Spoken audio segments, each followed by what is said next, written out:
Hello my dear lovely students, मैं आनंद कुमार कर्ण अपने YouTube channel एक करंस classes India's number 1 Nag Mandir Mishra टोला दरभंगा से आपके बीच उपस्थित हूँ। पुनः बीपीएससी एग्जामिनेशन जो 30 सितंबर को आयोजित हुई थी उसका कल हमने एक दिन पहले जो कल वाला वीडियो है उसमें हमने 5 प्रश्नों का सॉल्यूशन दिया था जो 81 से 85 था, और आज जो ये क्वेश्चन है वह 86 से 90 है, और ये 10 के 10 क्वेश्चन जो पूछे गए थे वो आज हम इसको संपन्न कर रहे हैं। दोस्तों, मुझे विश्वास है कि आप लोग हमारा वीडियो पसंद करते होंगे। प्रश्न के स्तर बीपीएससी कोई बहुत बड़ा नहीं रखा था, लेकिन फिर भी एग्जामिनेशन का क्वेश्चन मायने रखता है।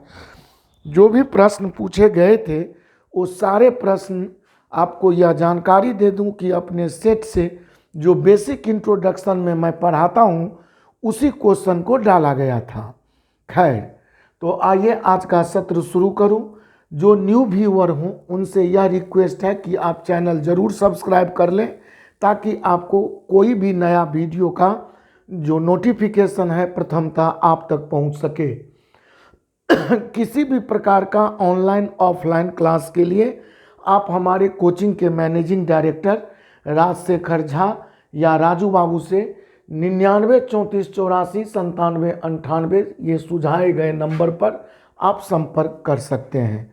तो आइए दोस्तों, बिना देर किए हुए आज का सत्र शुरू करता हूं। और 86 नंबर का क्वेश्चन कहता है कि 100 और 500, 100 और 500 के बीच कितनी संख्याएं 4, 5 और 6 से विभाज्य है।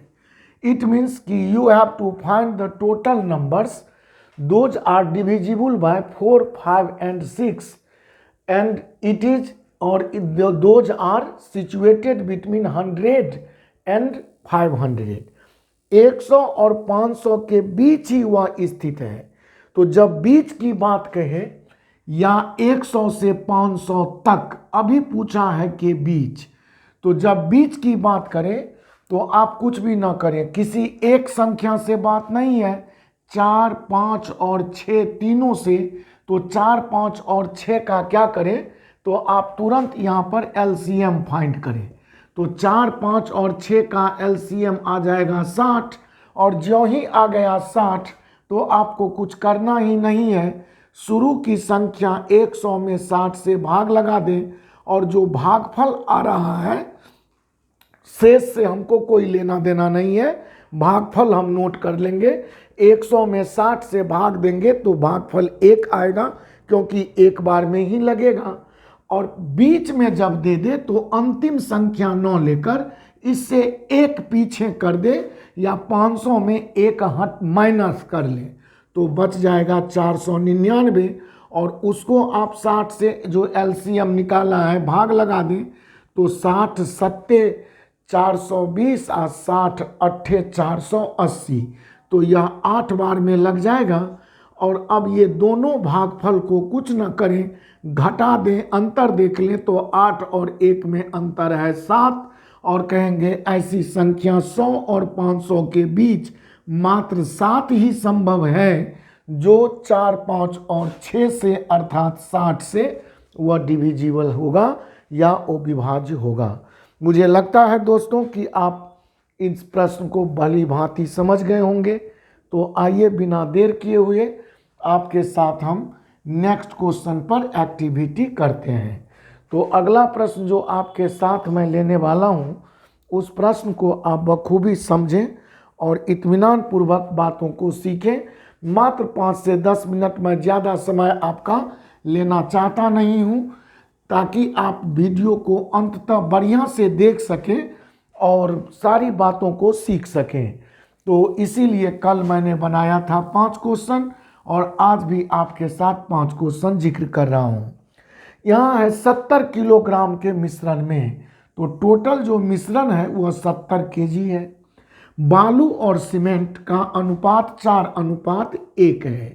तो आप क्रम से लिख लें समझने को, बालू और यहाँ लिख लें सीमेंट, और इसका अनुपात दे रखा है 4:1। अब कहता है मिश्रण में कितना बालू और मिला दिया जाए। तो याद रखेंगे इसमें कोई भी एक चीज या तो मिलाने को कहेगा या तो निकालने को। तो मिलाने का मतलब प्लस, निकालने का मतलब माइनस। तो कहता है कौन चीज और मिला दें, तो बालू और मिला दिया जाए। तो बालू पर प्लस करके छोड़ दें ताकि उसमें बालू और सीमेंट का अनुपात क्या हो जाए, तो 6:1। तो तुरंत यहाँ 6:1 लगा दें। और अब देखें कि बालू अगर मिलाएंगे तो रेशियो का वैल्यू चेंज करेगा, लेकिन सीमेंट तो जो पूर्व में था वही बालू मिलाने के बाद भी रहेगा। तो सीमेंट यहाँ कांस्टेंट हो गया। हम एक चीज को देखेंगे कि कांस्टेंट टर्म है कौन, जो स्थिर शुरू से लेकर लास्ट तक मिश्रण में रहा, जिसका वैल्यू अपरिवर्तित हो, वही हुआ कांस्टेंट टर्म।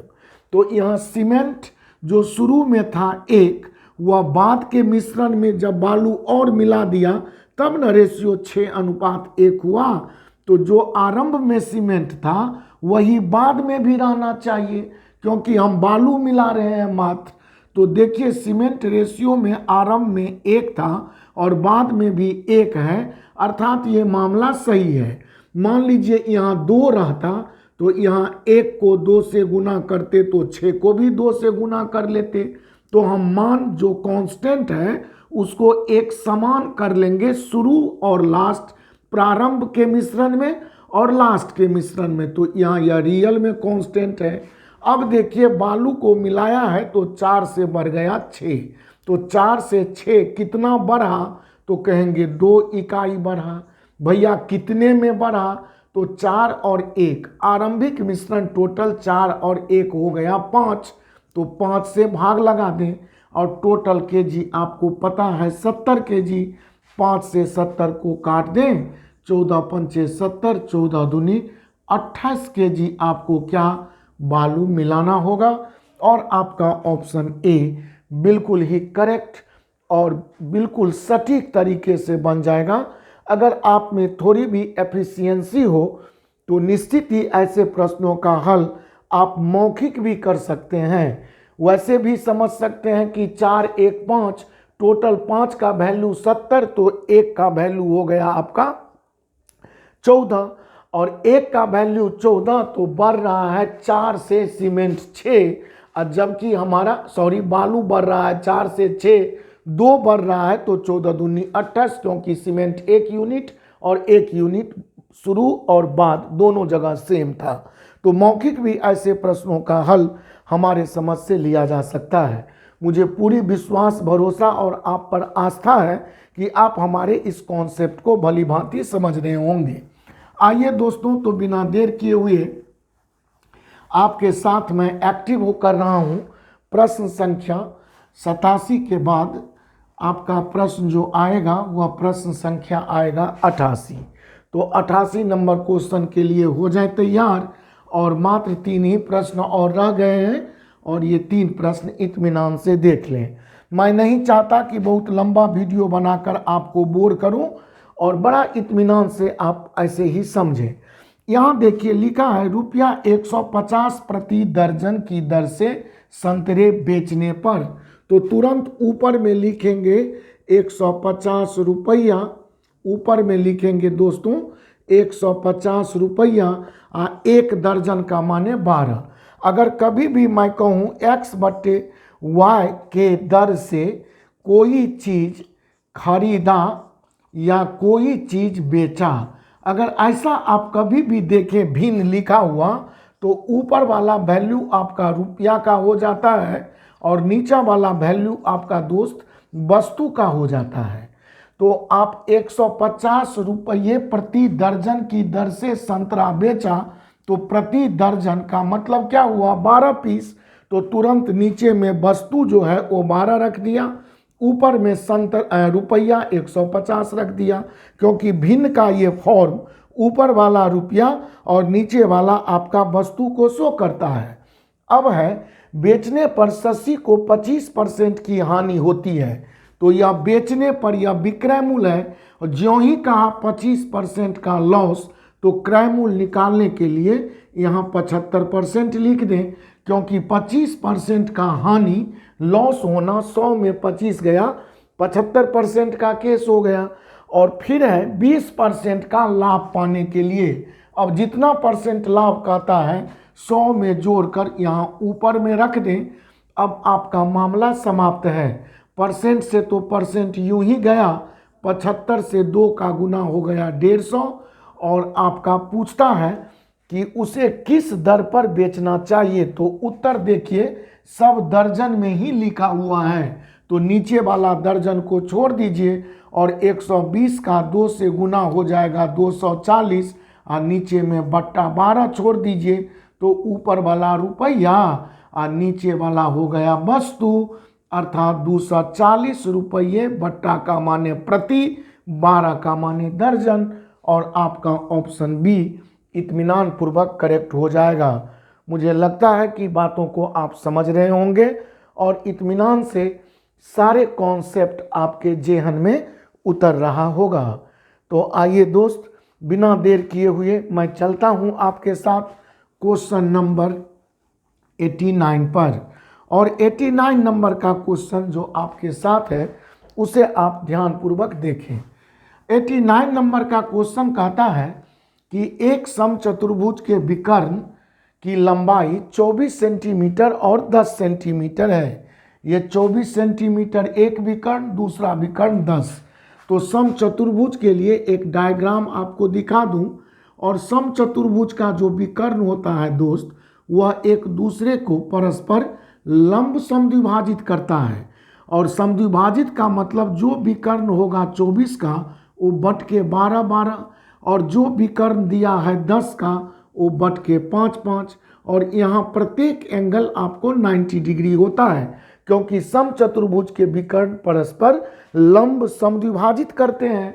अर्थात समद्विभाजित तो विकर्ण हो ही जाएगा, और साथ साथ यहाँ 5 को इधर लिख दीजिए, या 125 दिखता है 5-5।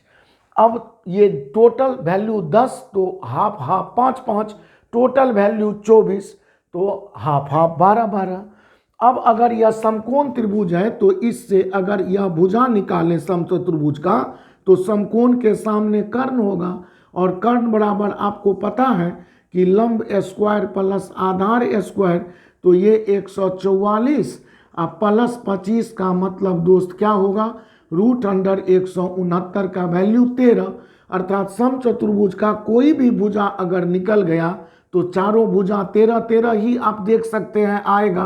वैसे भी 12, 5 और 13 समकोण त्रिभुज का त्रिक या ट्रिपलेट्स कहलाता है। तो ट्रिपलेट देखने से ही पता चलता है, ये 12 ये 5, तो कर्ण इसका जो हाइपोटेनियस होगा वो निश्चित ही 13 होना चाहिए।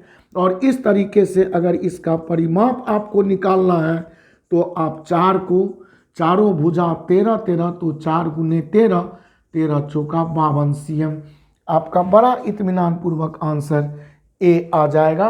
हमने आपको समझाने के लिए डायग्राम खींचा और इस तरह बनाया, नहीं तो आप एग्जाम में जो ही देखे 24 तो समझा 12 और 10 को समझा 5, 12, 5 तो भुजा निश्चित 13 होगा, 13 चौका 52 नैनो सेकेंड का यह क्वेश्चन था। चलिए, और लास्ट क्वेश्चन आपका ट्रेन से 90 नंबर का पूछा था, और यह एक छोटा सा कॉन्सेप्ट है। विभिन्न चैप्टर्स की जानकारी के लिए आप संबंधित चैप्टर को निश्चित ही यूट्यूब चैनल पर कर्ण क्लासेस दरभंगा के नाम से जो यूट्यूब चैनल है आपके बीच अभी प्रस्तुति जारी है, उस पर के प्लेलिस्ट में आप देख लें। और सब जैसे ट्रेन का देख लें, टाइम एंड डिस्टेंस में जाकर ट्रेन नाम का चैप्टर अलग से बनाया हूँ। 140 मीटर लंबी ट्रेन का क्वेश्चन जब भी पूछे तो ट्रेन के लिए आपको याद रखना है कि हम सभी को पता है कि चाल बराबर हमारा दूरी बट्टे समय होता है। तो आपको यहाँ पर ध्यान रखना चाहिए कि हम पढ़ाते हैं कि प्लस माइनस चाल बराबर दूरी ऑलवेज प्लस बट्टे समय। यहाँ चाल प्लस अगर दो वस्तुएं, दो रेलगाड़ियाँ अगर एक दूसरे के विपरीत क्रॉस करेगी तो चाल प्लस हो जाएगा। दोनों एक ही दिशा में जाएगी तो चाल माइनस हो जाएगा। और जहाँ तक दूरी का है तो जो दोनों ट्रेनें एक दूसरे को क्रॉस कर रही है वो दोनों का दूरी, दोनों का लेंथ, लंबाई को जोड़ेंगे। अगर ट्रेन किसी प्लेटफॉर्म को या किसी रेलवे ब्रिज को या किसी रुकी हुई ट्रेन को या किसी चलती हुई ट्रेन को या किसी सुरंग को अगर पार करती है तो प्रत्येक स्थिति में ट्रेन की अपनी दूरी और साथ साथ जो ऑब्जेक्ट दिया है उस ऑब्जेक्ट का दूरी दोनों जुड़ता है। ऑब्जेक्ट का मतलब लेंथ युक्त ऑब्जेक्ट, जिसमें लंबाई है, लंबाई युक्त ऑब्जेक्ट जैसे कि स्टेशन, प्लेटफॉर्म या सुरंग या खड़ी मालगाड़ी, चलती मालगाड़ी, रेलगाड़ी, ऐसा कोई भी लेंथ वाला चीज़ जिसको पार करती हो वो दोनों दूरियां आपस में जुड़ जाती है। अपोजिट डायरेक्शन में चाल को जोड़ते हैं और इन सेम डायरेक्शन चाल को हम घटा देते हैं। दूसरी बात कि ट्रेन का लेंथ या पुल की लंबाई, सुरंग की लंबाई मीटर में और पार करने का समय जो है सो सेकेंड में होता है। तो हमको इतना जानकारी है कि अगर किलोमीटर पर घंटा में चाल है तो मीटर पर सेकेंड बनाने के लिए 5/18 से गुना कर लेंगे। तो खैर कोई बात नहीं। यहाँ आइए देखिए, 140 मीटर लंबी रेलगाड़ी, तो तुरंत हम दूरी के जगह पर 140 मीटर बैठा दिया क्योंकि ट्रेन का लेंथ 140 है। 60 किलोमीटर पर घंटा की चाल से जा रही है और एक कुत्ता उसी दिशा में रेलगाड़ी के समांतर 18 किलोमीटर पर घंटा की चाल से दौड़ रहा है। अब उसी दिशा में तो हम क्या करेंगे, दोनों चालों को घटा देंगे। तो 60 किलोमीटर पर घंटा में से 18 किलोमीटर पर घंटा को घटा ही दीजिए तो आप कहेंगे कितना, 10 में 8 गया 2 और 5 में 1 गया 4। ये 60 में से 18 को घटाइएगा तो 42 किलोमीटर पर घंटा। इसको हम मीटर पर सेकंड में 5/18 से गुना कर लेंगे। कुत्ते को पार करने का समय यहाँ टाइम सेकंड में बता दीजिए, बात खत्म है। काम कीजिए, 14 तिया 42, 14 दाहें 140, 5 दूनी 10, 3 छक्के 18, टी का क्रॉस कुछ भी नहीं और ये 6 का क्रॉस 2 से, तो 6 दूनी 12 सेकेंड आपका दोस्त आंसर आएगा। और इस तरह आपका ऑप्शन बी इसमें दिया हुआ था। मुझे पूरी विश्वास है कि आपको यह वीडियो ज़रूर पसंद आया होगा और इन 5 प्रश्न के माध्यम से आपको मैं डिफरेंट चैप्टर से चूँकि क्वेश्चन पूछे गए थे तो आपको डिफरेंट कॉन्सेप्ट देने का प्रयास किया हूँ, लेकिन विस्तृत व्याख्या हेतु या चैप्टर की गहराई हेतु आप हमारे डायरेक्टर सर से कांटेक्ट कर सकते हैं, राजू सर से 9934849798 पर ऑफलाइन और ऑनलाइन क्लास के लिए आप दीजिए हमको विदा। अपना रखिएगा ख्याल। फिर हम आपसे बहुत जल्द नेक्स्ट वीडियो में मिलेंगे। तब तक के लिए thank you so much. Tata bye bye my dear lovely students.